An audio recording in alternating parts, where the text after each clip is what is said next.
Laing adlaw og laing buntag na sab sa atong kinabuhi guys, magluto ta karong inunang tulingan. Perting dako asa mata sa atong tulingan ato gyud ni gituyo pagpalit no. Tulo ka mata kay kita may nakauna pagtagtag sa maong ulo sa tulingan og karon ato na ni siyang ununan guys. Butangan nato ni siya og kanang naay daghang asin.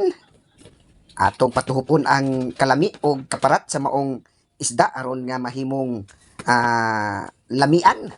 Kining asin nato guys gikan pa di ay ni sa Bulkang Kanlaon. Atong nakuha dito og ato nang gilamas-lamas halo-halo aron nga motunop gyud pag-ayo ang maong kalami no kanang magpanuot sa laman ang kalami sa atong inununan.